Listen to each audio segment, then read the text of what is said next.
Alhamdulillah wassalatu wassalamu ala Rasulillah wala hawla wala quwata illa billahi wa ba'd. Alhamdulillah untuk bertalabul ilmi, tak lupa salawat teriring salam kita hadiahkan kepada Rasul kita Nabi besar Muhammad sallallahu alaihi wa alihi wasallam. Karena kita bertepatan dengan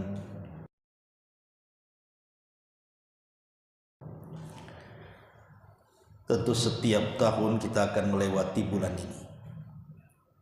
Dan apabila kita sampai di bulan Rabiul Awal, ingatan kita pasti mengingat sejarah Nabi Sallallahu Alaihi Wasallam. Jadi malam ini kita akan kembali mengulas tentang yang terjadi di bulan Rabiul Awal, di mana 3 peristiwa ini meringkas seluruh sirah Nabi dari awal sampai akhir, dan itu semua terjadi di bulan Rabiul Awal. Makanya setiap Rabiul Awal, maka banyak para ustadz, para da'i yang kemudian mereka mengingatkan kita tentang sejarah Nabi. Dan memang harus kita ulang-ulang, karena salah satu pertanyaan kelak di kubur itu salah satunya adalah siapa Nabi. Bahkan di zaman Rasul ada seorang sahabat namanya Sa'ad bin Abi Waqqas radhiyallahu anhu, dia mengatakan, kami mengajarkan atau mengingatkan tentang peperangan di zaman Nabi Shallallahu Alaihi Wasallam kepada anak-anak kami seperti kami mengajarkan Quran. Jadi para sahabat itu setelah meninggalnya Rasul, mereka menceritakan tentang kisah pengalaman perang-perang mereka. Bagaimana di Uhud, bagaimana di Badar, bagaimana di Hunain, di Ahzab, dan begitu seterusnya. Seperti para sahabat mengajarkan Quran kepada anak-anak mereka. Saking pentingnya belajar sejarah, itu maksudnya. Apa istilahnya, jas merah, jangan lupakan sejarah. Ma'asyiral muslimin yang dimuliakan Allah Azza wa Jalla, lalu 3 sejarah besar ini yang merangkum seluruh kehidupan Rasul apa yang terjadi di bulan Rabiul Awal itu. Pertama, ma'ruf, kelahiran Nabi Sallallahu Alaihi Wasallam. Yang kedua, hijrahnya Nabi Sallallahu Alaihi Wasallam. Dan yang ketiga, wafatnya Nabi Sallallahu Alaihi Wasallam. Inilah 3 peristiwa yang semua terjadi di bulan Rabiul Awal: lahir, hijrah, dan wafat. Awal, tengah, dan akhir. Ma'asyiral muslimin, mengutip tentang kelahiran Nabi Sallallahu Alaihi Wasallam, sepakat artinya para ulama sejarah bahwa Nabi Sallallahu Alaihi Wasallam lahir di hari Senin, kemudian di tahun gajah. Ini yang disepakati. Jadi harinya disepakati, tahunnya disepakati. Yang diperselisihkan para ulama adalah tanggal dan bulannya.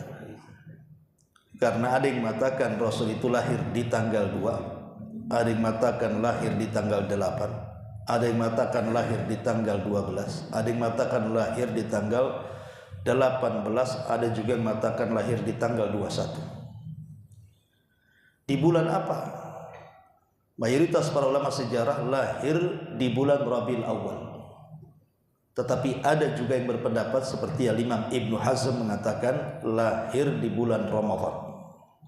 Tapi pendapat Imam Ibnu Hazm dibantah banyak ulama, sehingga pendapat yang masyhur Nabi SAW lahir di bulan Rabiul Awal, dan yang masyhur tanggalnya adalah tanggal 12. Berarti hari Senin tanggal 12 bulan Rabiul Awal tahun gajah. Itu yang disepakati secara pendapat yang masyhur. Ma'asyiral muslimin yang dimuliakan Allah Azza wa Jalla, dalam Al-Qur'an Allah Subhanahu wa taala berfirman, "Qul bi fadlillahi wa bi rahmatihi fabidzalika falyafrahu huwa khairun mimma yajma'un." Katakan, karena karunia dan rahmatnya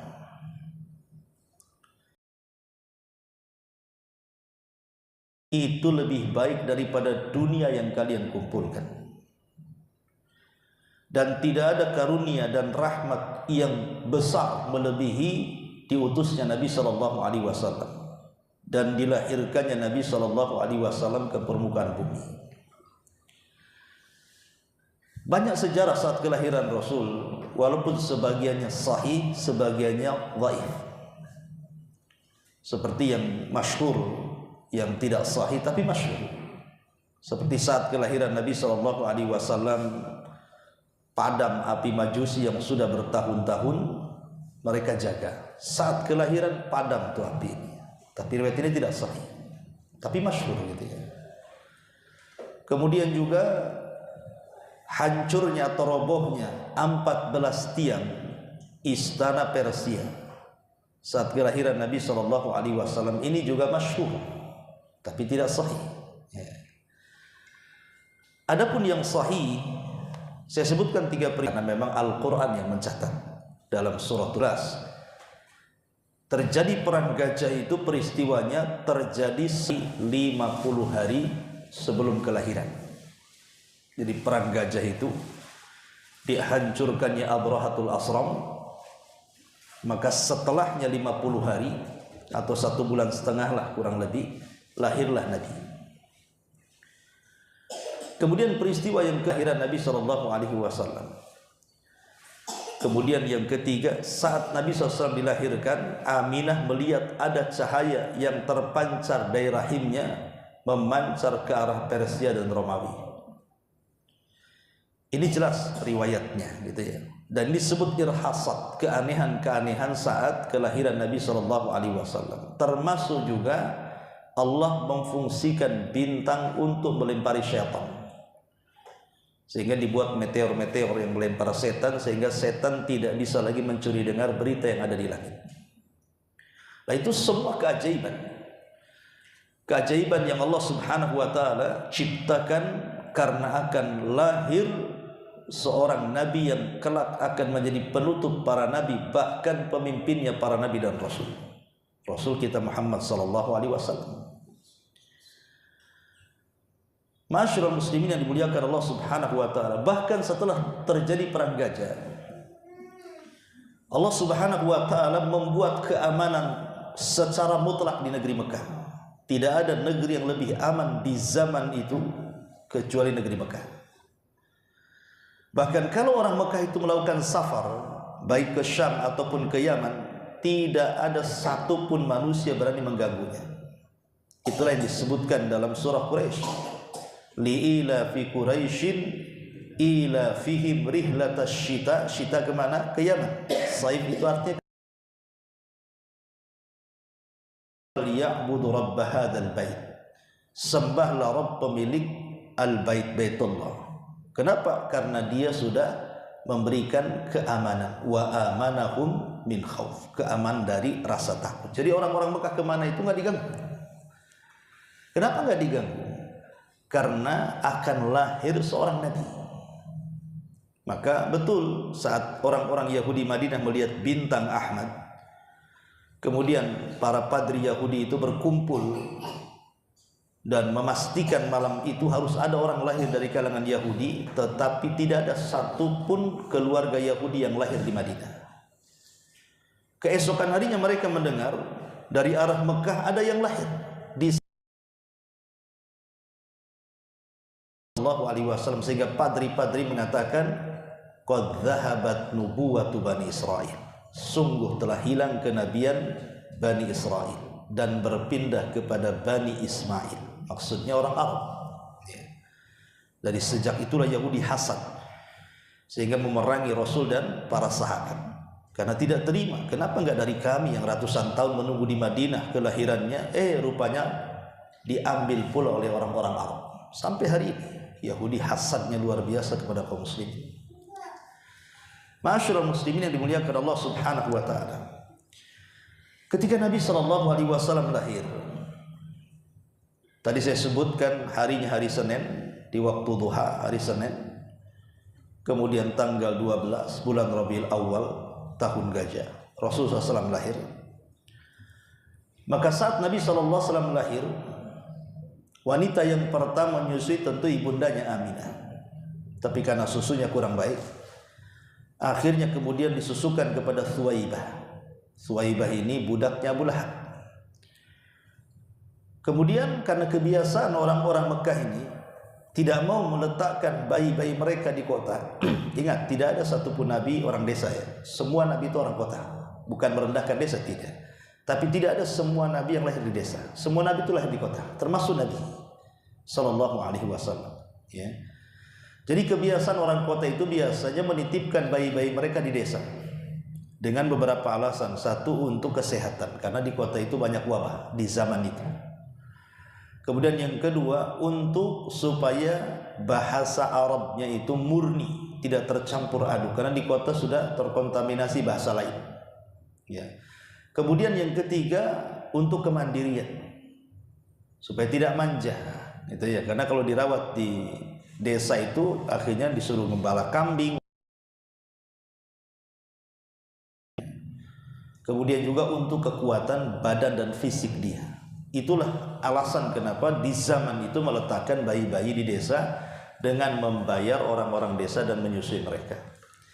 Lah saat Nabi SAW lahir, datanglah wanita-wanita dari kabilah Bani Sa'diyah, sekitar 40 kurang lebih wanita dari Bani Sa'diyah. Tentu wanita yang punya anak, kalau nggak punya anak kan nggak keluar air susunya. Jadi mereka dan keluarga mereka datang untuk mereka susukan dengan imbalan. Maka semua wanita ini mendapatkan bayi orang-orang kaya, kecuali bayi Nabi SAW. Tidak ada satupun wanita yang mengambilnya. Alasannya apa? Satu, dia anak yatim. Yang kedua, ibunya miskin. Kalau saya ambil disusui, dapat apa saya kan itu? Tujuan saya menyusui itu untuk dapat imbalan. Ini orang yang miskin, yatim lagi. Karena saat Rasul lahir itu ayahnya sudah meninggal dan umur Rasul berada di perut Aminah itu 6 bulan. Jadi masih 6 bulan di perut ibundanya. Kemudian ayahandanya meninggal kena wabah. Wabah yang ada di Madinah. Karena Madinah dikenal Yathrib kala itu penuh dengan wabah. Lah ayahnya Rasul itu meninggal karena wabah, Abdullah, dan dikebumikan di Madinah. Tetapi kemudian Allah takdirkan ada satu wanita namanya Halimah Sa'diyah. Itulah wanita ketiga yang menyusui Nabi. Dialah yang kemudian mengambil Nabi SAW, karena sudah tidak ada bayi lagi yang mau diambil kecuali itu. Allah memberikan berkah kepada kita. Dan subhanallah betul, Nabi SAW ketika diambil oleh Halimah, kehidupan Halimah penuh dengan berkah. Banyak berkah yang melimpah. Makanya ketika dia sudah menyusui 2 tahun, kan harus dikembalikan. Karena 2 tahun itu kan memang masa, dan itu perintah Al-Quran, 2 tahun. Lepas 2 tahun disapi. Jadi ketika 2 tahun dikembalikan, sebenarnya dengan berat hati Halimah mengembalikan. Kenapa? Karena dia sudah merasakan berkah bayi itu dalam kehidupan keluarganya. Tetapi kemudian ketika diserahkan di usia 2 tahun kepada ibundanya Aminah, kemudian Halimah mengajukan bagaimana kalau seandainya Muhammad ini putramu bersama kami lagi. Nampaknya dia kurang besar. Dirayu Aminah itu akhirnya membolehkan. Kemudian ditambah lagi 2 tahun dengan 4 tahun jadi 6 tahun. Lah di usia 5 tahun lebih sudah terjadi peristiwa pembelahan dada yang membuat Halimah itu ketakutan, karena dikhawatirkan mungkin yang datang itu setan, jin atau apa, namanya orang desa, ketakutan karena ada bekas belahannya. Dan itu diceritakan oleh anak-anak sebayanya yang melihat peristiwa itu. Makanya kemudian dari situlah Halimah sudah tidak berani lagi untuk merawat Rasul karena takut terjadi apa-apa. Ini anak orang yang dirawat masalahnya. Akhirnya kemudian dibalikan di usia 6 tahun. Nah, di usia 6 tahun inilah maka ibundanya ingin mengajak Rasul SAW menemui kuburan ayahnya di Madinah. Akhirnya berziarahlah ibundanya Aminah dengan Ummu Aiman budaknya dan juga Rasulullah SAW kecil di usia 6 tahun, berangkat dia ke Madinah. Setelah kemudian berziarah beberapa hari, akhirnya mereka pun hendak bertolak pulang ke Mekah. Tapi qadar Allah, di pertengahan Madinah dan Mekah itu ada satu daerah namanya Abwa. Disitulah kemudian Aminah sakit dan tidak tertolong, akhirnya meninggal di Abwa. Maka kemudian Ummu Aiman pun membawa Nabi SAW, kemudian menitipkan kepada kakeknya Abdul Muthalib. Abdul Muthalib juga sangat sayang dengan Nabi SAW, karena kita tahu bahwa yang memberi nama Muhammad juga Abdul Muthalib. Jadi ketika Rasul lahir, sebelumnya Abdul Muthalib kan bermimpi. Lah dalam mimpinya itulah dia diilhami untuk memberi nama Muhammad. Makanya ketika betul-betul lahir saja langsung Abdul Muthalib memberi nama Muhammad, dan ketika itu tidak ada orang namanya Muhammad. Belum ada orang namanya Muhammad kecuali Rasulullah SAW. Kalau sekarang ya banyak nama Muhammad. Semua namanya Muhammad. Ya. Baik di timur, di barat, di utara, di selatan, nama Muhammad itu familiar. Bahkan ada yang mengatakan nama terbanyak di dunia itu cuma 2. Kalau enggak Ahmad, Muhammad. Itu nama terbanyak. Satu dunia. Jadi, dan itu sesuai dengan janji Allah Subhanahu wa ta'ala dalam Al-Quran kan, wa rafa'na laka dzikra, kami akan angkat penyebutanmu. Dan Allah mengatakan inna sya'ni'aka huwal abtar, yang membencimu wahai Muhammad mereka lah yang terputus penyebutannya, engkau akan disebut-sebut terus. Makanya nama Muhammad itu akan terus mengiang-iang di mana-mana. Orang azan disebut nama Muhammad, orang qomat disebut nama Muhammad, tasyahud dalam salat disebut nama Muhammad, orang bersalawat disebut nama Muhammad. Semua nama Muhammad itu. Jadi memang Abdul Muthalib diilhamkan untuk memberi nama Muhammad, dan ketika itulah maka Abdul Muthalib masuk ke dalam Ka'bah kemudian mengatakan, ini cucuku namanya Muhammad. Maka manusia ketika itu yang menyebutnya Ahmad atau Muhammad. Tentu ada artinya kathratul hamdi, banyaknya pujian, itu disebut Muhammad. Jadi Abdul Muthalib itu sudah tahu bahwa bayi ini bukan bayi biasa, dia akan menjadi manusia besar. Makanya dia beri nama Muhammad tafaulan. Makanya kita ini disunahkan kalau ngasih nama anak-anak itu jangan sembarang. Jangan kasih nama itu Mulyono atau apa itu. Siapa itu? Pokoknya nggak ada namanya gitu ya. Jadi yang bagus kata Nabi SAW apa? Beri namalah dengan nama-nama Allah. Abdullah, Abdurrahman, Abdul Aziz, Abdul Ghafur. Kalau laki-laki ya. Kalau perempuan ya Aisyah, Zainab, Hafsah. Kalau wanita itu tidak disunahkan disandarkan. Kalau laki-laki boleh disandarkan. Kalau perempuan itu kalau bisa satu kata saja. Aisyah, Hafsah, Hindun, Zainab. Kan cuma tek gitu saja ya. Sekarang nama orang panjang-panjang. Saya pernah mendengar nama orang itu ihdinas siratal mustaqim. Di KTP-nya itu ihdinas siratal mustaqim. Sebutannya takib. Tapi namanya ihdinas siratal mustaqim. Asal bahasa Arab aja itu. Iya. Ada Tony, Tony Roji. Kalau bilangin Tony Roji manggilnya Tony. Intinya bahwa kasih nama yang bagus. Makanya Abdul Muthalib itu ngasih nama yang baik, Muhammad. Makanya sejak itulah orang-orang Quraisy menyebutnya Muhammad. Ya. Tapi sayang kemudian Abdul Muthalib tidak lama, karena sudah sepuh. Kemudian hanya 2 tahun merawat Nabi SAW, kemudian meninggal. Satu anaknya namanya Abu Thalib. Sebenarnya anak Abdul Muthalib itu banyak, ada 10. Dan banyak yang kaya juga gitu. Lah yang paling miskin di semua paman yang paling miskin itu sudah miskin, banyak anak lagi Abu Thalib itu. Tapi kenapa Abdul Muthalib malah sebelum wafatnya mewasiatkan kepada Abu Thalib untuk merawat Rasul? Tentu ada alasan Abdul Muthalib. Alasannya karena antara ayahanda Rasul Abdullah dengan Abu Thalib itu satu bapak satu ibu, saudara kandung. Sementara paman-paman Rasul itu hanya satu bapak lain ibu. Itu masalahnya. Dan secara emosional juga kan tentu lebih dekat yang saudara kandung dibandingkan saudara seibu. Maka itulah alasan Abdul Muthalib kemudian menyerahkan Rasul kepada Abu Thalib. Apalagi memang Abu Thalib sendiri pemimpin Arab, dikenal, disegani dibandingkan paman-paman Rasul yang lainnya. Makanya kemudian Rasul dititipkan kepada Abu Thalib. Dan subhanallah, wasiat ayahandanya Abdul Muthalib itu betul-betul dilaksanakan. Abu Thalib sangat menyayangi Nabi SAW melebihi anak-anaknya sendiri. Sampai dia tidak mau jauh daripada Nabi. Sampai ketika Rasul di usia 12 tahun saja, Abu Thalib hendak mengadakan kafilah dagang itu, dia berat untuk meninggalkan Nabi. Akhirnya terpaksa dibawa. Ya, sekalian diajarkan untuk berniaga. Karena memang perniagaan bagi bangsa Quraisy itu memang sudah kebiasaan waris mewarisi, bahkan sudah mengakar dan mengurat gitu ya, sampai ke anak-anak kecil. Jadi hampir semua anak kecil di zaman itu pengen menjadi pengusaha, pengen menjadi pedagang gitu, karena semua bapak buyutnya seperti itu. Jadi ketika kemudian Nabi SAW berangkat ke Syam, qadarullah kemudian di tengah jalan dihadang oleh seorang pendeta namanya Buhairah. Pendeta ini dikenal dalam sejarah itu orangnya ekstrim. Dari semua pendeta yang lain dia agak keras tuh. Alirannya keras sendiri Buhairah ini. Sehingga diusir dari gereja. Karena dia mempelajari dunia perdukunan.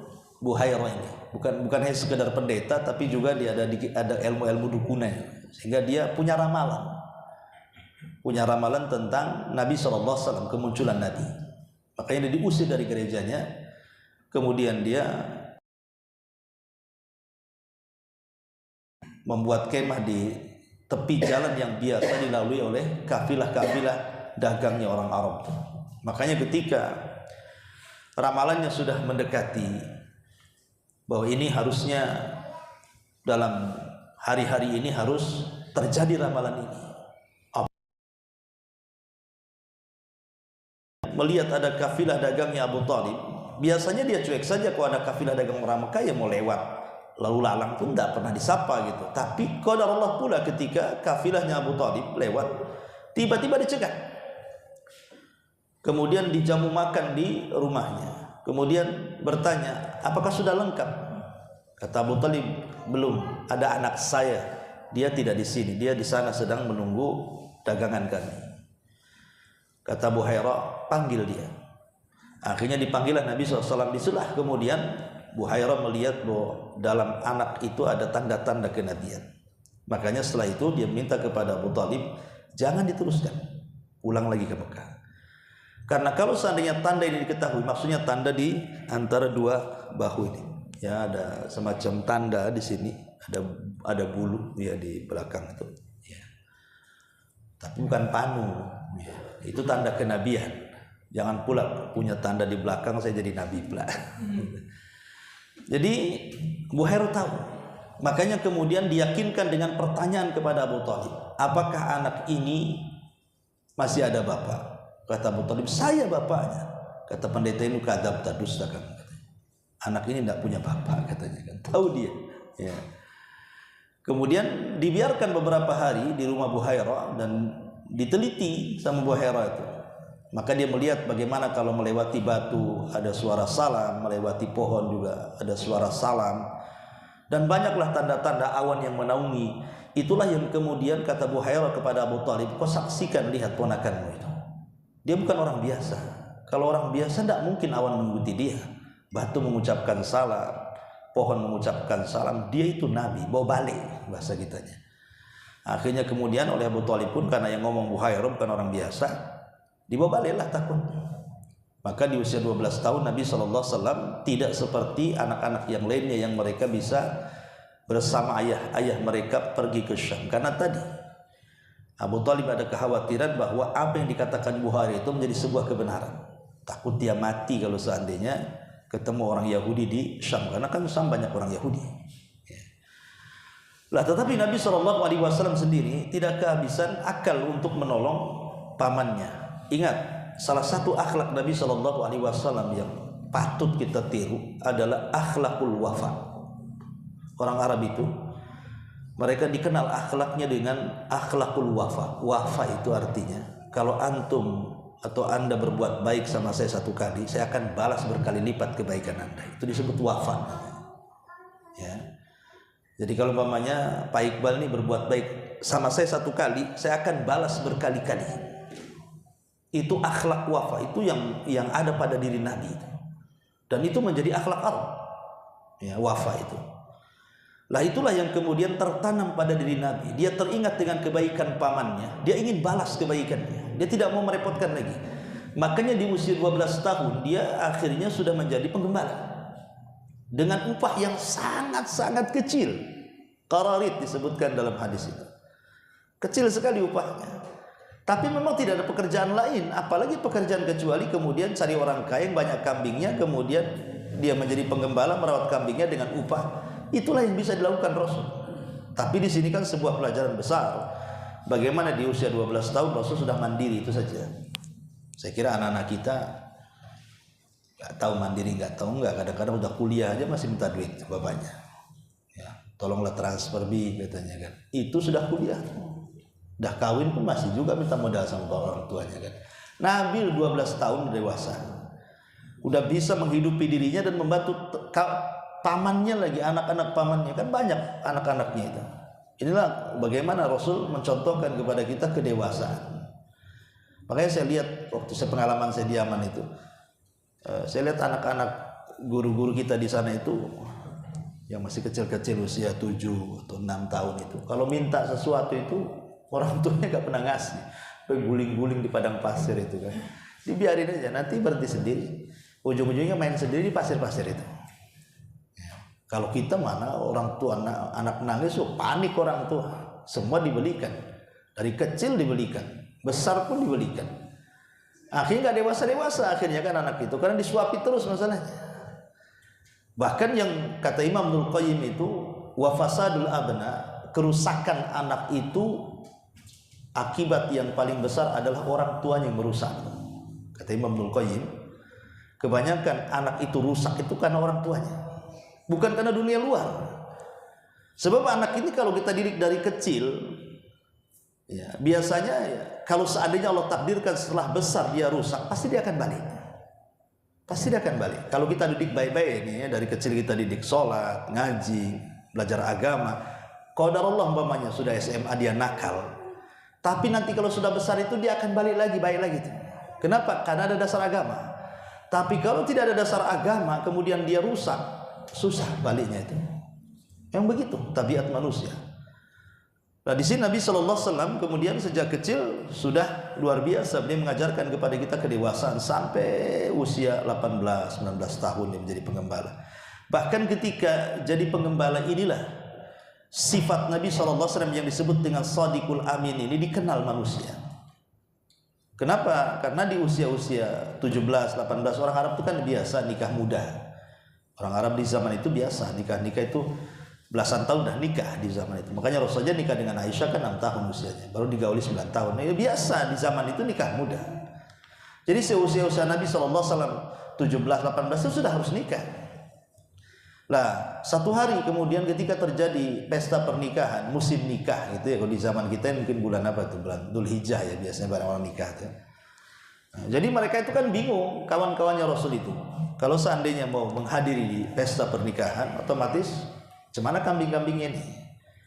Akhirnya kemudian mereka pun ditawari oleh Nabi, sudah kambing-kambing kalian biar saya rawat, pergi saja kalian.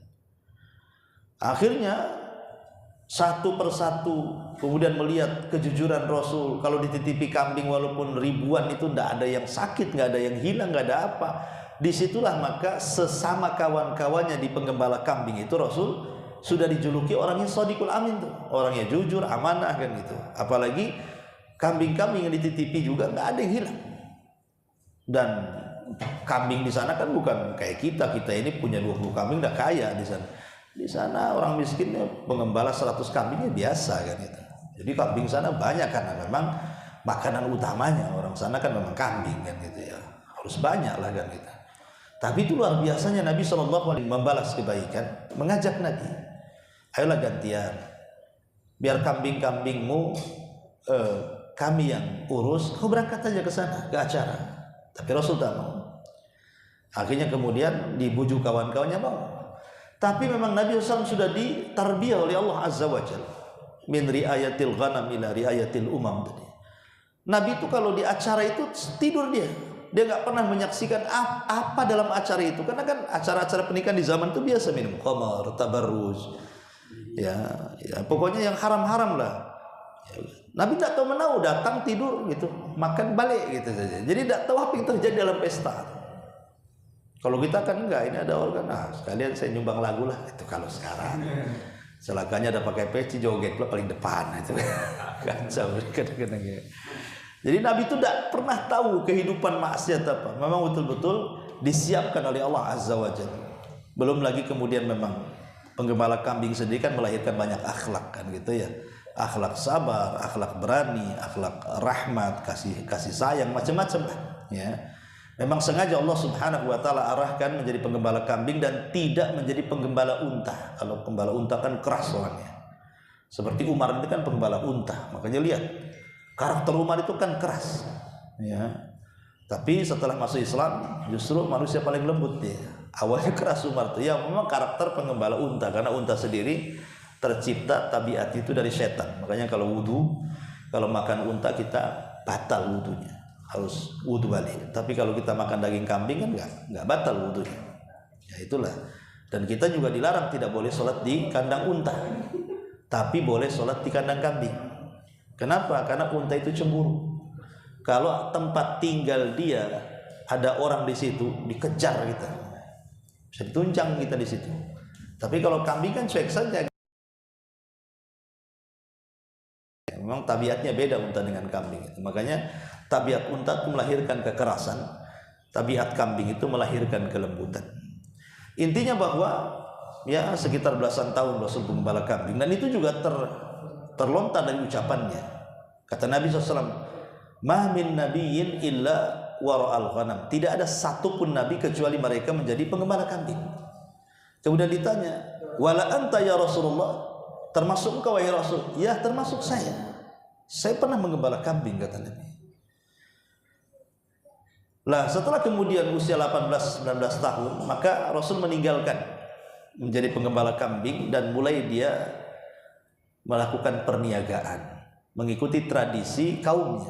Jadi di usia 18-19 itu sudah mulai dia berniaga di sekitar Mekah sampai kemudian ke Syam, ke Yaman gitu ya. Sehingga kemudian ketika dia berniaga dan mulai dilirik oleh para pengusaha karena kepiawaian dalam dagang, kemudian juga setiap dititipi barang amanah dan selalu dapat keuntungan gitu ya. Jadi para pengusaha Mekah suka dengan Rasul, sehingga mereka suka menitipkan barang-barang kepada Nabi untuk dijual baik ke Yaman atau ke Syam itu. Sampai akhirnya terdengarlah kabar tentang kejujuran Rasul, kepiawaian Rasul dalam berdagang ini kepada seorang wanita suci di zaman itu, namanya Khadijah bintu Khuwailid. Makanya kemudian Khadijah pun ingin kenalan siapa si Muhammad itu. Akhir setelah kenalan kemudian diajak bisnis, rupanya luar biasa, betul kata orang. Maka Khadijah makin yakin bahwa ia orang baik gitu ya. Tetapi tentu yang namanya orang baik itu kan tidak bisa dibuktikan kecuali dengan cara apa? Diajak safar. Makanya kemudian Khadijah mengatakan kepada budak laki-lakinya namanya Maisarah, "Kamu untuk perniagaan bulan ini kau harus ikut. Dan selama perjalanan kau catat semua ucapannya, perbuatannya, akhlaknya, keajaiban-keajaibannya, bagaimana dia cara bermuamalah, catat, jangan ada satupun yang terlewatkan." Karena kan namanya safar itu dalam bahasa Arab itu disebut yusfir tabi'ata ar-rijal. Kenapa safar disebut safar? Safar itu bahasa Arab. Karena safar itu artinya menampakkan tabiat seseorang. Makanya kalau kita ini kalau masih di Batam saja ya ketemu Jeselo kadang masih senyum, diajak ngopi masih ngobrol. Coba ajak safar berdua, entah ajak umroh, entah ajak kemana saja. Nanti kalau memang dia memang orang gak bagus, itu tabiatnya itu akan nampak. tabiatnya itu. Apakah dia pemarah? Nampak tuh nanti tuh. Apakah dia bakhil? Apakah dia suka nolong kawannya? Apakah dia egois? Nanti nampak ketika safar itu. Subhanallah ya. Makanya kenapa safar disebut safar? Karena yusfir, menampakkan tabiat seseorang. Tapi kalau memang orang baik, baik ketika dia mukim ataupun safar, dia tetap baik. Contoh Abdullah bin Mubarak. Abdullah bin Mubarak ini dia kan orang kaya raya. Abdullah bin Mubarak itu dia ulama besar di zaman itu, bahkan dia menggaji 500 ulama. Dia ulama dunia menggaji ulama, Abdullah bin Mubarak itu. Dan kekayaannya di Irak itu mungkin kalau dibagi-bagi itu cukup mungkin sepertiga penduduk Irak, saking kayanya Abdullah bin Mubarak itu. Makanya 500 ulama digaji dia sendiri ulama menggaji ulama. Jadi Abdullah bin Mubarak ini setiap tahun dia akan mengajak orang untuk haji. Dia yang danai. Jadi dia mencari orang-orang miskin, para ulama, pokoknya orang-orang baik, direkrut dia, ayo haji, saya yang danai. Tapi syaratnya 3 katanya. Pertama, saya yang jadi amirnya. Yang kedua, saya yang memasakkan semua kebutuhan kalian sepanjang jalan. Gitu. Kemudian saya juga yang mencucikan pakaian-pakaian sekalian, mulai dari berangkat sampai pulang. Ada orang kayak gini, udah ngasih uang, danai, dia jadi pelayan selama sepanjang jalan kan. Pulangnya gitu, itu syaratnya kalau mau safar dengan Abdullah bin Mubarak. Kalau antum safar dengan saya, antum yang belikan tiket kan itu. Kalau ini enggak, saya yang belikan tiket. Dan sepanjang jalan kebutuhan kamu, saya yang topang. Jangan uang sesen pun keluar. Itu syaratnya Abdullah bin Mubarak tuh kalau ngajak safar itu. Dan yang diajak bukan 1-2, banyak kan gitu ya. Nah, itulah luar biasa zaman safar, cari orang kayak gini. Kira-kira siapa di sini? Nah, itulah makanya kemudian Nabi SAW ketika ditemani oleh Maisarah, subhanallah, disitulah Maisarah melihat akhlak Nabi. Dia bagaimana menghargai orang, padahal dia budak tapi dihargai Nabi. Kemudian juga keanehan-keanehan yang luar biasa. Ya, sepanjang jalan seperti awan terus menaungi, kemudian babatuan mengucapkan salam, pohon mengucapkan salam. Sampai ketika di Syam dia juga berjumpa dengan seorang pendeta. Kata pendeta ini kepada Maisarah, wahai Maisarah, itu siapa yang bersamamu itu? Kata Maisarah, itu relasi bisnis tuan saya Khadijah, namanya Muhammad.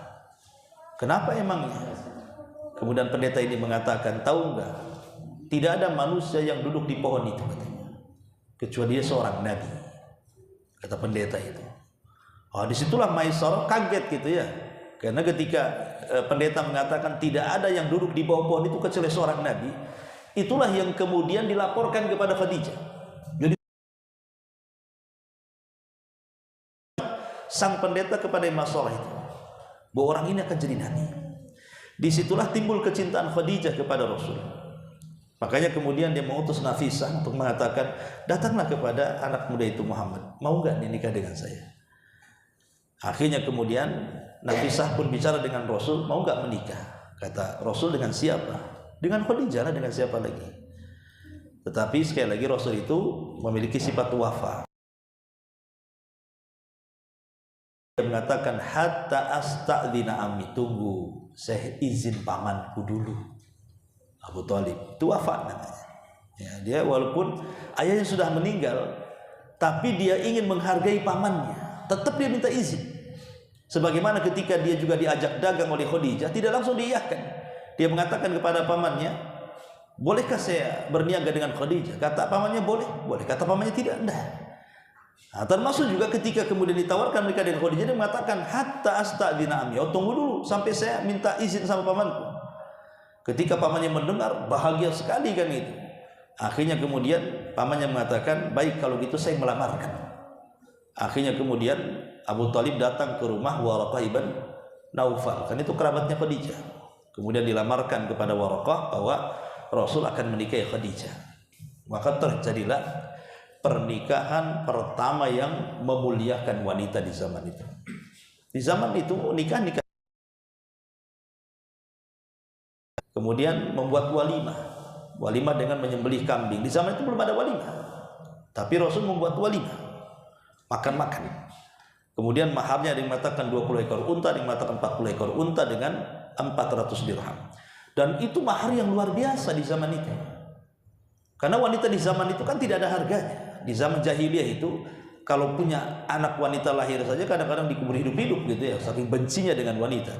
Tapi dengan Nabi SAW memuliakan seorang wanita, itu menjadi sejarah baru di Arab itu. Bagaimana seorang wanita dihargai, padahal belum jadi Nabi. Nah, sejak itulah kemudian, karena Khadijah saking yakinnya dengan suaminya, Nabi SAW, Khadijah itu kan sudah menikah 2 kali. Dan punya anak. Tapi tidak diceritakan dalam sejarah gitu ya. Hanya diceritakan menikah dengan Nabi dan anak-anaknya Nabi saja. Tapi menikah dengan Abu Hala, suami yang pertama, dan satu saya lupa, dengan ada juga anak-anaknya, ini tidak diceritakan dalam sejarah. Tapi yang jelas bahwa ketika Khadijah menikah dengan Rasul, dia sangat yakin dengan Rasul sehingga dia serahkan seluruh kekayaannya kepada Rasul. Ini kalau bahasa kita, ini uang di ATM ambil, ini rumah untukmu, ini kebun untukmu, ini semua kekayaan untukmu. Jadi saking yakinnya Khadijah kepada Rasul, semua kekayaan diserahkan kepada Rasul. Jadi dia murni jadi ibu rumah tangga. Ya, kalau zaman sekarang nggak ada yang kayak gitu. Coba Anda dapat janda kaya, pas nikah malamnya akad, besoknya yuk ke notaris, saya kasihkan untuk kamu atas nama kamu. Itu hanya ada di sinetron Korea. Kenyataannya nggak ada kan. Yang ada datang ke notaris itu maksudnya untuk mengamankan masing-masing. Nah, ini kekayaan saya atas nama saya, itu kan kayak gitu kalau sekarang. Lalu Khadijah nggak diserahkan semuanya. Lah makanya ketika kemudian kekayaannya diserahkan kepada Rasul, disitulah Rasul bukan hanya menjadi pedagang kecil, sekarang sudah menjadi tujar kabir kan, ini dia sudah menjadi pedagang besar sekarang ini dia. Karena semua modalnya dipegang Rasul. Lah ketika menjadi pengusaha besar inilah, disitulah relasinya makin luas.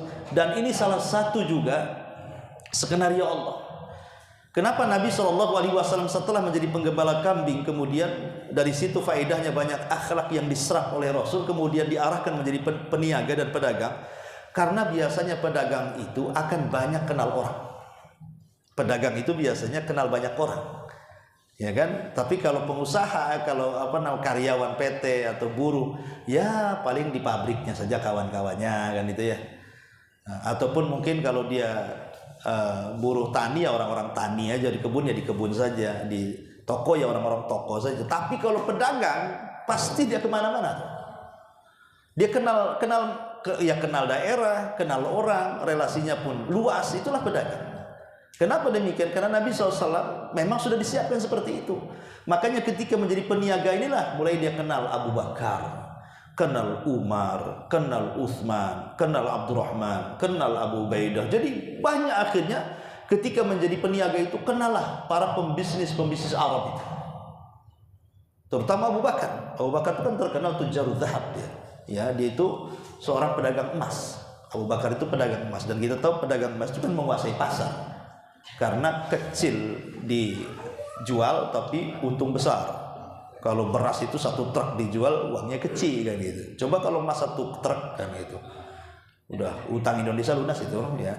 Jadi bagaimana di sini Abu Bakar pun udah jadi kenal itu jadinya kan, sepanjang perjalanan ketemu di Syam itu ketemu Abu Bakar, Abdurrahman. Jadi memang di masa-masa jahiliyah mereka sudah berkawan. Itu pun ketika Rasul menjadi pedagang besar. Jadi relasinya Nabi SAW banyak di Abdullah, kemudian perempuannya Ruqayyah, kemudian di bawahnya lagi Ummu Kulsum, di bawahnya lagi Fatimah. Jadi lahirlah di sini putra-putri Nabi dari Khadijah, 6 orang itu, 2 laki-laki dan 4 perempuan. Kecuali Ibrahim, karena Ibrahim bukan dari Khadijah, Ibrahim dari Maria Qibtiyah. Ya, Maria Qibtiyah itu pun usia Rasul sudah sepuh. Ya, udah menjelang ajalnya dia punya anak namanya Ibrahim itu kan. Makanya kenapa Rasul sangat terpukul, karena kan menjelang ajalnya. Jadi usianya sudah tua, 50 tahun lebih. Qadarullah kemudian budak wanitanya Maria hamil, kemudian melahirkan Ibrahim. Rupanya usianya cuma setahun 8 bulan, kemudian meninggal. Makanya Rasul terpukul dengan kematian Ibrahim. Nah, tapi kan sebelumnya Qasim ini kan Qasim anak pertama. Itu pun usia 2 tahun meninggal. Makanya karena dia anak pertama, Rasul digelar Abul Qasim. Kata Nabi SAW, barang siapa yang berpuasa di hari yang diragukan, maksudnya 1 hari atau 2 hari sebelum puasa Ramadan, faqad asa Abul Qasim, maka dia telah bermaksiat kepada, gitu ya, dari anak pertamanya. Ya.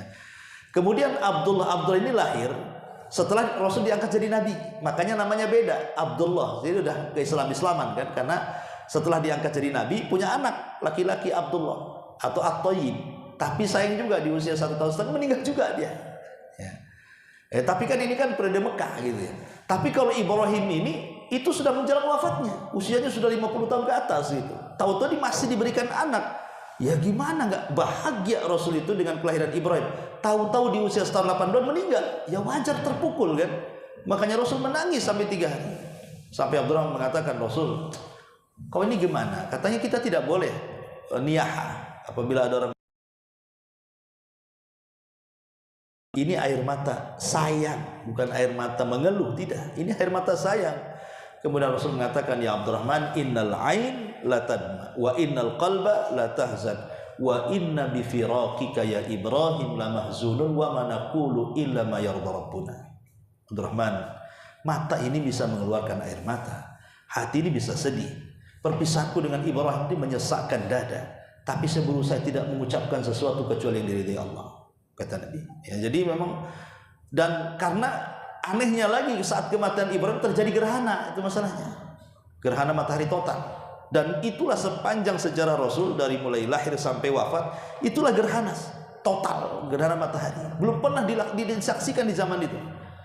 Makanya kemudian orang Arab ini mengait-ngaitkan terjadinya gerhana dan kematian Ibrahim. Makanya Nabi SAW kemudian memberitahu, bukan, nggak ada urusan gerhana dengan kematian Ibrahim, kata Rasul. Gerhana ini didatangkan oleh Allah untuk menakut-nakuti kalian. Makanya sholat, banyak bersedekah, bertakbir, bertasbih, kata Rasul, dan begitu seterusnya. Ya, intinya bahwa dari Khadijah itu lahir anak-anak laki-laki dan perempuan. Tetapi Allah takdirkan semua anak perempuannya meninggal dan Rasul yang menguburkannya. Jadi semua anak-anaknya itu meninggal sebelum Nabi meninggal. Bahkan Rasul yang menguburkannya. Zainab meninggal, Rasul yang menguburkannya. Ummu Ruqayyah meninggal, Rasul yang menguburkannya. Kemudian Ummu Kulthum meninggal, Rasul yang menguburkannya, kecuali Fatimah.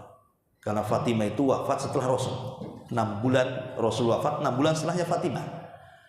Tapi selain Fatimah itu meninggal sebelum Rasul meninggal. Dan ini musibah terbesar ya. Orang tua kita meninggal itu musibah. Pasangan kita meninggal itu musibah. Ya, ada juga yang nggak musibah, memang sengaja kapan meninggal atau meninggal, bisa kawin lagi bahasanya kan seperti itu. Ya, tapi kalau anak yang meninggal ini musibah lebih besar. Gimana anak itu? Karena anak itu kan sama dengan orang tua, nggak ada bekas. Kalau istri masih ada bekasnya, itu bekas istri saya itu. Kalau anak kan nggak ada bekas, memang. Bagaimana di sini Rasul diuji dengan kematian anaknya? Kalau dulu Ibrahim diuji oleh Allah untuk menyembelih Ismail, kemudian disembelih, tapi kan nggak mati Ismail. Tapi Nabi memang tidak disuruh menyembelih anak-anaknya, tetapi Allah wafatkan. Berarti kan memang musibah Rasul lebih berat dibandingkan Ibrahim. Ya. Karena Ibrahim hanya disuruh menyembelih untuk sebagai ujian saja, tapi Ismail nggak mati. Tapi anak-anak Rasul meninggal. Tapi ada hikmahnya. Kenapa anak laki-laki Nabi SAW tidak ada yang hidup? Kenapa semua wafat? Karena kebiasaannya kalau seorang nabi punya anak laki-laki dan dia hidup sampai besar, biasanya dia jadi nabi. Dan Rasul mengatakan tidak ada nabi sepeninggal. La nabiyya ba'di. Tidak ada nabi sepeninggal. Makanya anak laki-laki Rasul meninggal di waktu bayi. Supaya kalau besar tidak jadi nabi. Sulaiman, anak siapa? Daud. Ya kan? Jadi nabi. Ishak, anaknya Ibrahim, jadi nabi. Ismail anak Ibrahim jadi nabi. Kemudian Ishak punya anak Yakub jadi nabi juga. Yakub punya anak Yusuf jadi nabi lagi. Nah, kan? Memang begitu, nabi itu kalau dia punya anak jadi nabi dia kan. Makanya karena memang tidak ada nabi setelah Nabi SAW, la nabiyya ba'di wa khataman nabiyyin, dan dia penutup para nabi. Itulah hikmah kenapa anak-anak laki-laki Rasul tidak hidup sampai dewasa. Atau alasan yang kedua kata ulama, dikhawatirkan disembah oleh manusia. Ketika Rasul meninggal, ini kan anak Nabi ini, ya takut sampai kemudian memuji sampai menyembah gitu ya, makanya terjadi hulu. Ya itu yang dikhawatirkan. Dan itu hikmah kenapa, dan banyak hikmahnya kenapa kemudian anak-anak laki-laki Rasul tidak sampai dewasa. Baik, singkat cerita, ya. Udah setengah 10 pula ini. Masih tahan nih? Hah? Masih. Oke, kalau masih tahan saya ikut. Kalau nggak tahan ya saya nggak tahan juga. Ya. Baik, kemudian setelah Nabi SAW ini kaki kalau udah geser-geser lain nih ceritanya. Ini harus posisinya ganti. Iya.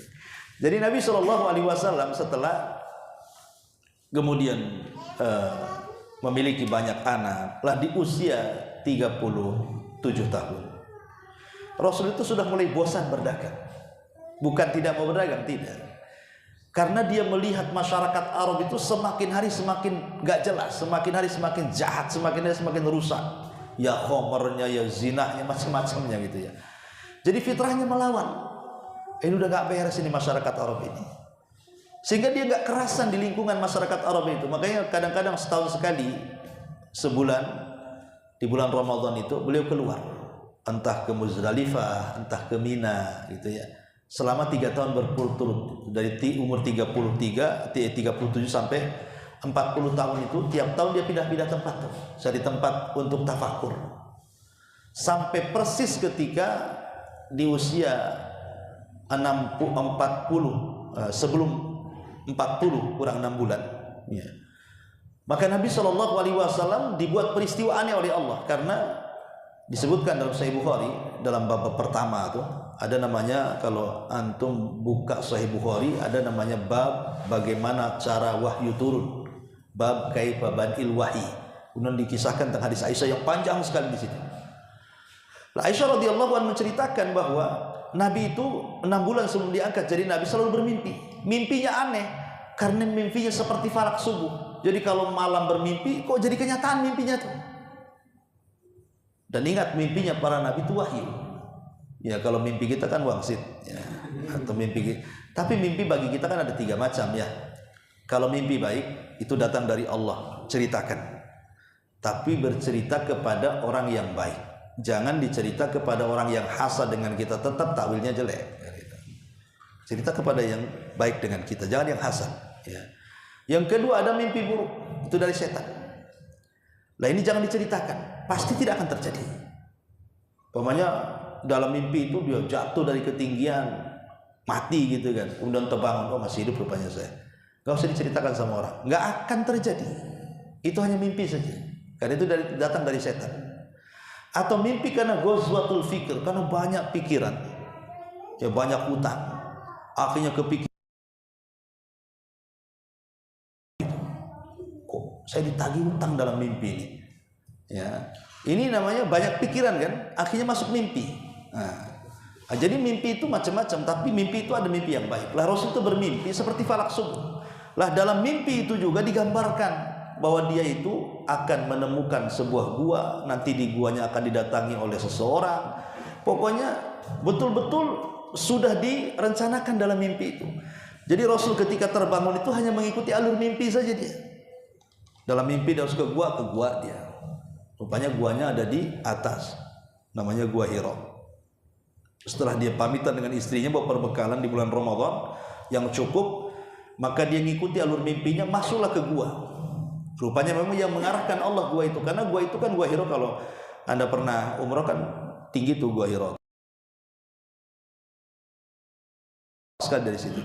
Kenapa Allah pilihkan tempat yang tinggi? Maknanya supaya Rasul akan diangkat baik secara hissi atau maknawi. Rasul itu akan diangkat secara hissi, fisik dia akan melebihi orang-orang yang ada di Mekah. Dan secara maknawi dia akan menyebarkan risalah Allah untuk penduduk Mekah dan ke semua manusia dan jinnya ya. Jadi ketika Nabi SAW dalam gua selama bulan Ramadan itu, ya memang terjadi khilaf ulama. Ada yang mengatakan tanggal 17 Ramadan tiba-tiba Jibril datang, ada yang mengatakan tanggal 21, 23, 25, 27, 29, tanggal ganjil di akhir Ramadan. persis sebelum waktu subuh, maka Jibril datang ke dalam gua. Dan itu sudah ada dalam mimpinya, maka Rasul nggak kaget. Tiba-tiba kemudian bersalaman memeluk Nabi SAW, kemudian mengucapkan salam. Tiba-tiba kemudian Jibril mengatakan, Iqra ya Muhammad, baca wahai Muhammad. Yang dipikirkan Nabi itu, Nabi gak bisa baca. Nabi nulis saja tidak bisa, baca saja tidak bisa. Makanya ketika Jibril mengatakan baca, memang sih gak bisa baca kan itu ya. Maka dia mengatakan ma'a Nabi qori, saya tidak bisa baca kata Rasul. Makin dipeluk dengan erat, makin ketakutan Rasul, tetap disuruh baca sampai 3 kali. Akhirnya maka Jibril mengatakan, ikuti aku. Iqra bismi rabbikal ladzi khalaq, khalaqal insana min 'alaq, iqra wa rabbukal akram alladzi 'allama bil qalam, 'allamal insana ma lam ya'lam. Turunlah 5 ayat surah Al-Alaq. Berarti turunlah SK di daulat Rasul menjadi nabi. Ya, turun surat ini di usia 40 tahun. Kenapa 40 tahun? Karena Al-Quran sendiri mengatakan hatta idza balagu asyuddahu wa balagu arba'ina sanatan. Ketika manusia itu sudah sampai kepada matang-matang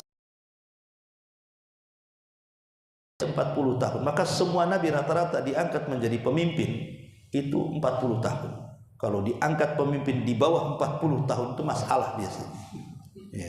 Ya, memang seperti itu. Karena apa ya?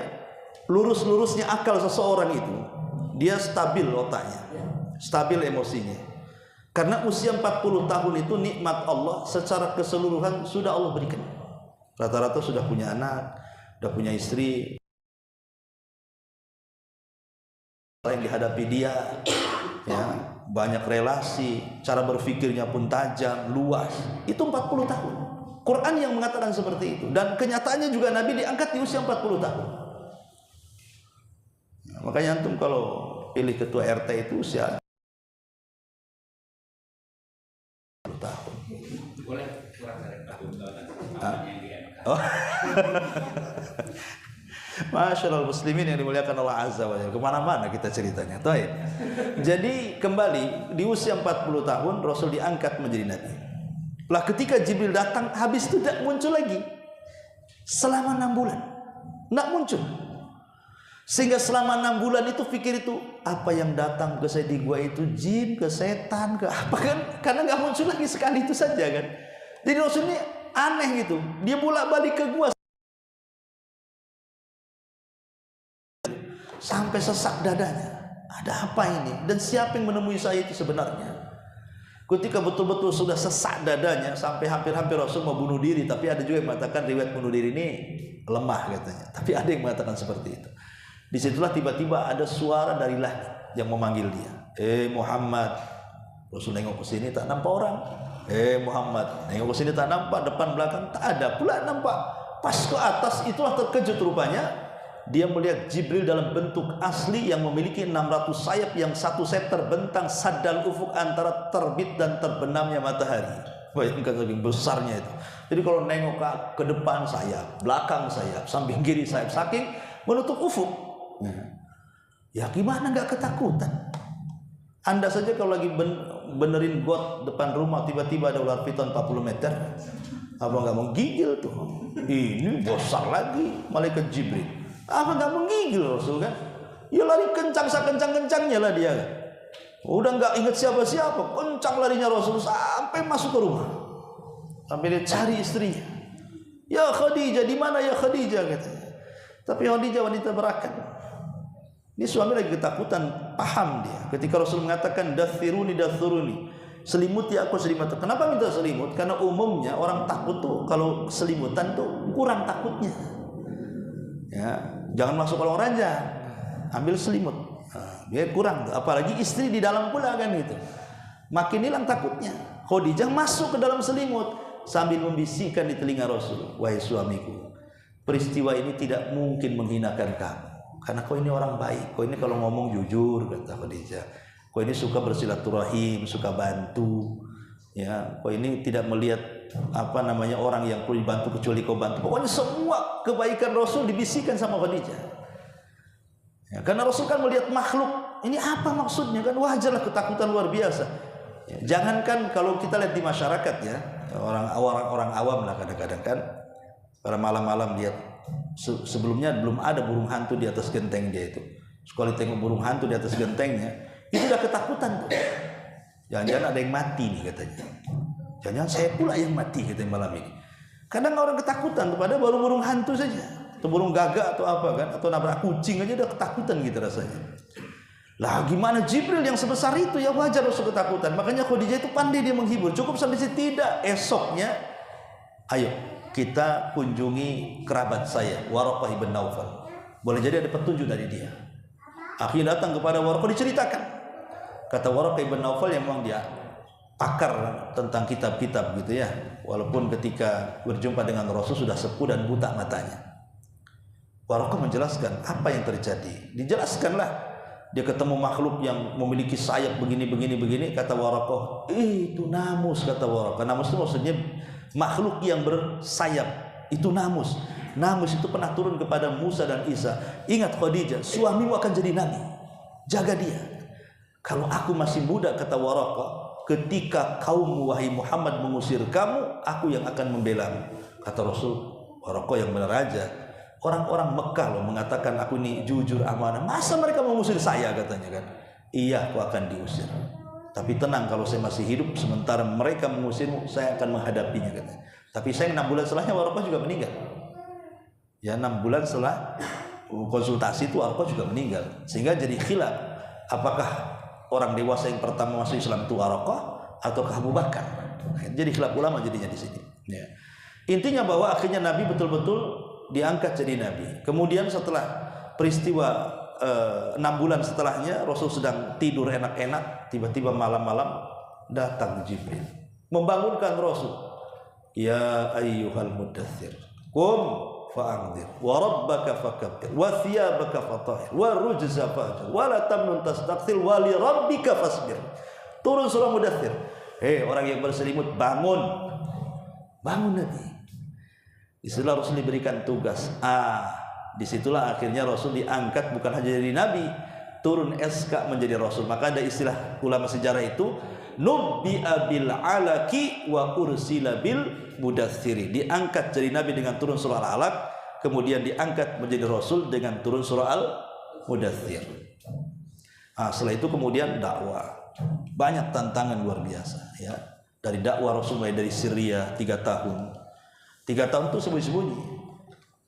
Dan yang menjadi markas itu di mana? Rumah Arqam, Bidar Arqam.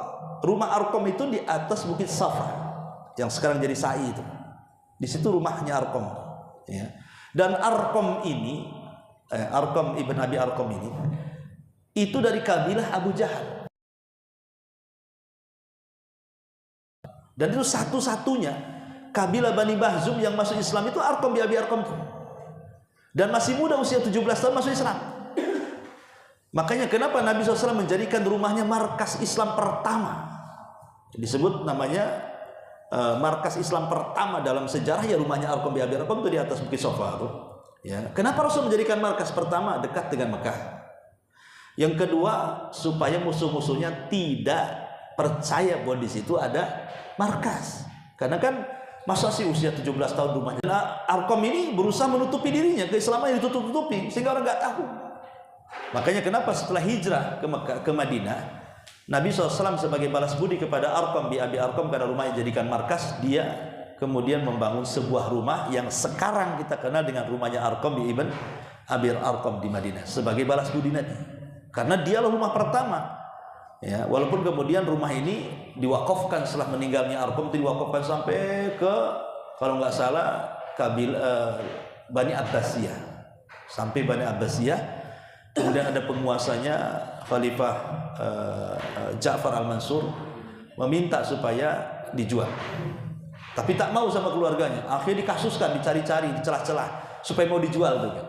Akhirnya dijual ke Khalifah, sama Khalifah kemudian diwakafkan ke anak turunannya. Entah bagaimana ceritanya, akhirnya sekarang udah nggak ada rumahnya, bahkan jadi peluasan jadi tempat sa'i sekarang malah ya, di atas sofa tuh. Entah kemana rumahnya juga nggak ada kan itu. Tapi disitulah 3 tahun Nabi SAW berdakwah Syria, dan yang terakhir yang masuk Islam ketika dakwah Syria 3 tahun lah Umar bin Khattab. Jadi ketika sahabat yang masuk Islam jumlahnya sudah 39 orang di rumah Arqam ini, ya, maka dengan Islamnya Umar menggenapkan 40. Karena setelah Umar masuk Islam tidak ada lagi dakwah sirriyah. Ya, langsung terang-terangan karena Umar yang minta, Rasul, kalau kita di atas kebenaran ngapain sembunyi-sembunyi, katanya. Dakwahlah terang-terangan depan orang. Kata Rasul, belum waktunya. Oh, nggak bisa Rasul, harus sekarang waktunya, katanya. Maksa dia. Akhirnya karena Umar maksa dan orang pun takbir seneng kan. Umar siapa Umar? Kenal orang takut semua sama Umar. Dia kalau naik kuda itu kayak kuda poni itu, nyangsar ke tanah saking tingginya Umar itu kan. Takut orang.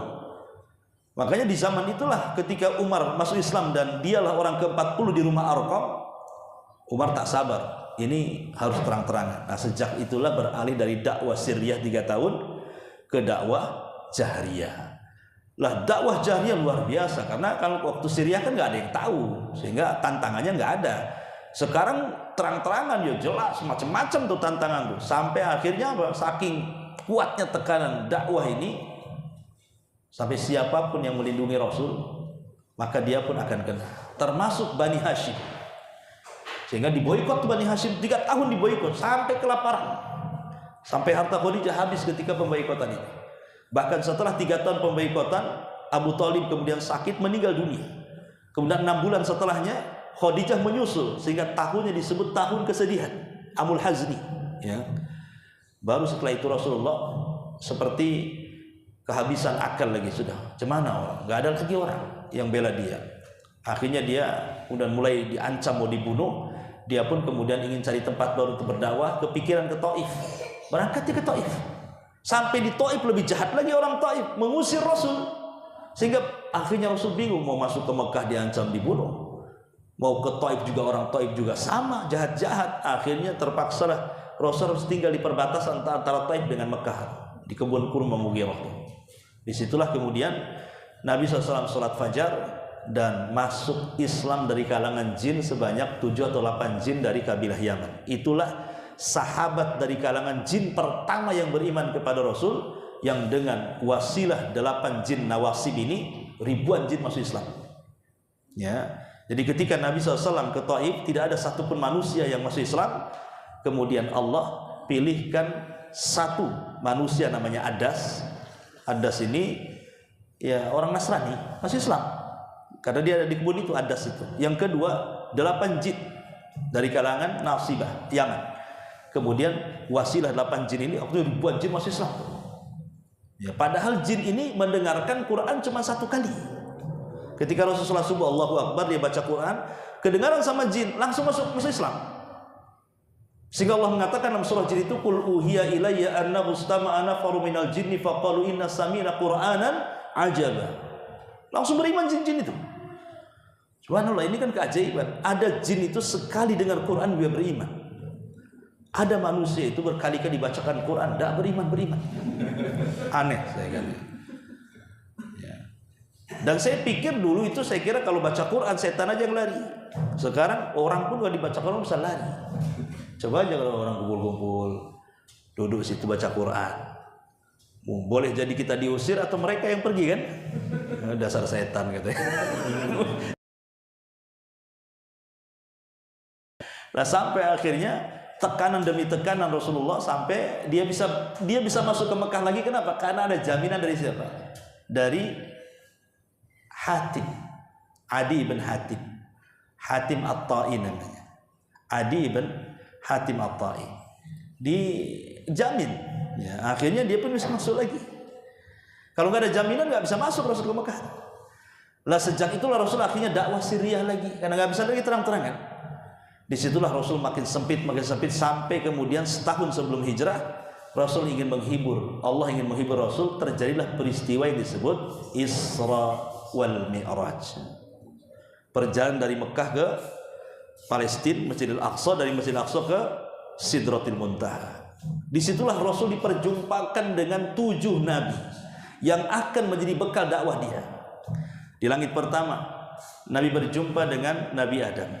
Kenapa dijumpakan dengan Nabi Adam di langit pertama? Supaya Rasul paham Sebagaimana Adam hijrah dari sorga ke dunia, engkau juga akan hijrah dari Mekah ke Madinah. Yang kedua, naik ke langit kedua, berjumpa dengan siapa? Isa dan Yahya. Isa dan Yahya itu, Yahya dibunuh oleh siapa? Yahudi. Isa pun hampir dikepung Yahudi, kalau tidak diangkat ke langit, Isa pun akan jadi korban pembunuhan Yahudi. Artinya Rasul pun akan menghadapi orang-orang Yahudi. Kemudian naik lagi ke langit ketiga, berjumpa dengan Nabi siapa? Langit ketiga, Nabi, ada yang tahu? Langit ketiga, Nabi Yusuf. Berjumpa dengan Nabi Yusuf. Kenapa diperjumpakan Nabi Yusuf? Nabi Yusuf itu yang mencemplungkan di ke sumur siapa? Saudara-saudaranya yang 10 orang, kecuali Binyamin, karena itu saudara kandung, masih kecil pun tidak mungkin ikut-ikutan kan. Artinya bahwa permusuhan dakwah itu yang paling kencang dari keluarga. Wajar, jangan sedih kalau Abu Lahab pamanmu itu kurang ajar. Yusuf juga saudara-saudaranya juga kurang ajar kan itu. Salah seperti itu, menghibur Nabi. Kemudian naik lagi ke langit keempat, berjumpa dengan siapa? Idris. Seolah-olah gini, kau berjumpa dengan Idris. Idris diangkat oleh Allah ke langit keempat. Engkau lebih tinggi daripada Idris, sampai ke Sidratul Muntaha lagi. Jangan khawatir, engkau akan ditinggikan, engkau tidak akan direndahkan orang. Naik lagi ke langit kelima, berjumpa dengan siapa? Harun. Harun itu lembut, orang yang disukai Bani Israel. Seolah-olah Rasul dapat pelajaran dakwah itu perlu lembut, jangan keras, nanti orang lari. Wa in kunta faddan ghalidul qalbi lan faddu min hawli. Naik lagi ke langit ke-6, berjumpa dengan Nabi Musa. Musa itu nabi yang paling sabar. Seolah-olah Rasul mengatakan saya harus sabar seperti Musa menghadapi Bani Israel. Terakhir berjumpa dengan Ibrahim. Dan Ibrahim yang membangun Ka'bah. Seolah-olah Ibrahim mengatakan, "Nih Ka'bah sudah kubangun, kau makmurkanlah Ka'bah tuh." Akhirnya di antara syariat Rasul ada haji, ada umroh, macam-macam di situ kan. Jadi ada hikmah dari situ.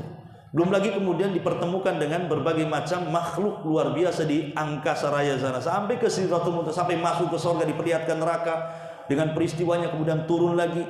Itu sebagai hiburan untuk menenangkan Nabi Shallallahu Alaihi Wasallam. Akhirnya dari situlah setahun setelah hijrah, setahun setelah peristiwa ini baru terjadi peristiwa hijrah. Inilah fase yang kedua di bulan Rabiul Awal adalah hijrahnya Nabi. Ya, saya ceritakan hijrahnya Nabi dari jam 10 ini. Nggak usah lah ya, karena saya juga udah begini, kakinya udah gini kan, udah kakinya maju mundur kayaknya udah bahaya nih. Ya. Wallahu alam. Saya kira insyaallah kita lanjutkan lain kesempatan. Mudah-mudahan ada kesempatan kita buat tanya jawab lah, untuk ada waktu beberapa menit ke depan. Silakan kalau yang mau bertanya. Iya. Nanti kan dilarang karena ada tanda itu ya. Terus akhirnya Rasul mengembala. Itu perdagangan dia sebelum dengan Khadijah, dia sudah kesal juga. Udah. Tapi tidak takut dengan tanda itu. Udah kan dewasa. Udah dewasa, udah 18-20 tahun udah bisa jaga diri kan gitu. Kalau katakan apa Buhairah itu suruh balik karena masih kecil. Nah, dia nggak bisa ngelawan nanti kan. Kalau udah dewasa dia bisa menyembunyikan dirinya, bisa menyamar kalau udah dewasa. Wallahu a'lam. Yang lain?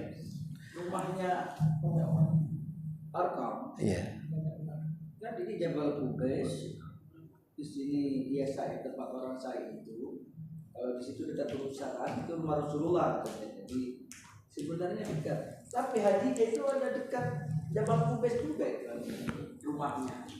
Katanya waktu saya nanya sama Ustaz, apa penerjemah Sudais itu, pas Khadijah beli, sebenarnya bukan di sini, cuma ingin dekat supaya Rasulullah nggak terpikir dari Bani Hashim katanya, nggak tahu gimana. Sehingga rumah Khadijah dekat juga di situ. Sebenarnya dulu gunung Bukit Sofa itu kan gunung besar, tapi dipangkas sama kerajaan Saudi. Jadi ya kayak di Batam lah, bukit-bukit dipangkas jadi akhirnya rata-rata. Dulu kan tinggi-tinggi itu gunung-gunungnya, dipangkas. Kemudian di Jabal Qubais itu sudah jadi istana raja juga di situ, ya kan. Jadi sebenarnya itu dua bukit. Sofa ikut Jabal Abi Qubais. Kemudian yang Marwah ini saya lupa namanya, lupa, ada dia beda bukit, 2 bukit. Ya. Cuman kan udah dipangkas, yang Safa ini udah dipangkas karena apalagi dengan pelebaran sa'i ya makin direndahkan lagi, dibongkar. Cuman memang batu itu masih masih dijaga lah khusus untuk sa'inya. Tapi bukit-bukit sekitarnya udah nggak ada. Iya. Lah rumahnya itu kan di atas bukit tuh, rumah Arqam bin Arqam. Ya sebelah mananya Allahu a'lam karena kan sudah nggak ada, sudah jadi tempat sa'i gitu. Cuman sejarahnya seperti itu. Jadi dulunya dia setelah meninggal diwakafkan kepada anak-anaknya sampai ke Daulah Abbasiyah. Ada seorang khalifah namanya Ja'far al-Mansur ingin membeli tapi nggak dikasih sama anak turunannya. Akhirnya dicari-cari kasus, di penjara turunannya Arqam ini. Kemudian kata Raja Khalifah Al-Mansur ini, kau mau kubebaskan nggak apa-apa, tapi jual rumah. Akhirnya dibebasin dengan catatan dijual rumah terus dikasih kekayaan banyak. Nah, setelah dibeli sama khalifah, kemudian diwakafkan lagi untuk anak cucunya. Terus tak sampai kapan wallahu alam, sejarahnya saya nggak baca lagi. Ya akhirnya udah nggak ada rumah itu sampai sekarang, sudah jadi tempat sa'i. Ya, wallahu alam. Baik, kalau nggak ada kita tutup. Subhanaka wa bihamdika, asyhadu an la ilaha illa anta, astaghfiruka wa atubu ilaik. Allahu ta'ala alam. Assalamualaikum warahmatullahi wabarakatuh.